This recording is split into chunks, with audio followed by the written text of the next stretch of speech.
everybody, I'm Tom Vasel. Welcome to the Dice Tower's Week in Review. Short snippets of what we think about the reviews we did over the past week. And then all you gotta do is click a link in the description below to see the full thing. Are you ready? Let's do it. Hey everybody, this is Recant, and this week I took a look at Marvel Champions: The Wrecking Crew. It was a really cool game because it mixes up how the villains work in the game, and you have the whole Wrecking Crew out there. There's 4 different characters you have to fight off, so make sure to check out my review for that. I gave that an 8, so super awesome. And then we also all looked at Wingspan, which was a lot of fun, so make sure to check out the Dice Tower reroll for that, which I think Tom has talked about as well. And then also I did Favorite Game Friday this week, which I do every week. Make sure to check that out and talk about your favorite games. This week was historically themed games. So thanks so much. Hey everybody, what's going on? Zhi Garcia here. So last week I reviewed 3 things. I reviewed a game called Ubike Tours Taiwan. I rate this a 7 out of 10. This is a pretty cool card drafting game in which you are building a path in front of you of your little bike tour, and you're going to be scoring points for a couple of little things. Light game, attractive. The card quality in it is a little lower than I would like, but I thought the gameplay was pretty neat, kind of captivating to a degree, so there you go. I reviewed a couple of expansions. I reviewed an expansion to Big Book of Madness, which is called The Fifth Element, and I rate this a 7.5 out of 10. I liked it. I liked it a decent amount. I thought a couple of the things in it were a little bit of misfires for me. It's kind of modular, but really one big module and one little part. That little part, the extra part, I thought was a little weaker than the rest of it. But overall, certainly would recommend it. I like the core game a lot, and this is a nice boost to the replayability. And then lastly, I reviewed an expansion to Menara called Rituals and Ruins. This I also rate a 7.5 out of 10, and I liked the new things it added.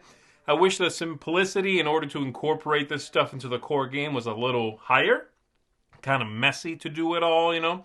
But it's also modular. I like some of those modules quite a bit. There's also some that are sort of weird, bizarre variants that make it party game-ish. Don't like those too much. But overall, again, great core game. More variety. Some really nice challenges in this one, which upped the difficulty level. They kind of needed that. So a big thumbs up from me there as well. And that's it. I'm Zhi Garcia. See you on the next one. Okay, so for me, first of all, we had Maiko. This was a memory match game with a few special things thrown in. Looks nice, but it's memory match. No. Dig Dog Dig is a game for kids. Kids will enjoy it for little kids, where you hide things inside these little bins and then try to guess which one it's in, finding your dog. Crazy Tower. This is Jenga with cards and blocks. That's the review. It's okay, but nothing really that fantastic.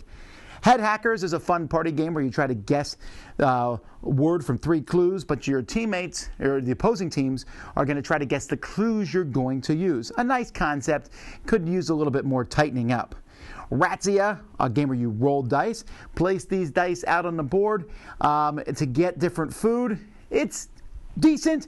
You roll some dice and see what happens. A little bit of take that in the game. Really nice components though. Red Dragon. This is a trick-taking game that I really liked. It's very simple. You play tricks. You draft a couple cards at the beginning of each round, and then you try not to take the red dragons. Very simple, but I found it to be very fun. Super Cat sounded really stupid, but for a rock, paper, scissors game, which this is, it works pretty well. You're just trying to outguess everybody else. That's kind of the whole point of the game. But there's a little bit of special abilities, but really easy to teach people and nice components.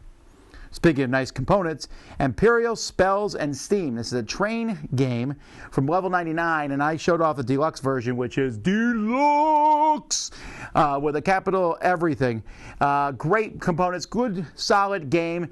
There's maybe a few too many special things to look up all the time, but I did like the actual gist of the game itself. Terramara. This is a game that I thought was going to look boring, but really well done. A nice worker placement game where placing workers on really good spots is fantastic, but you might not get them back for a few rounds. So it makes you make some really tough decisions. Sabotage, nice team versus team. I think it works best 2 versus 2. Spies versus evil villains in their lair.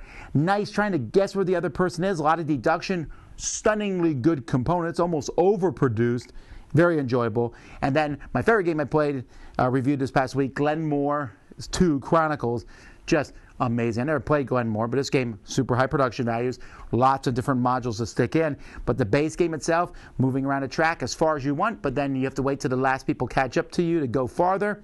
Great. Building a tableau, great. Utilizing stuff. I just liked everything about this game.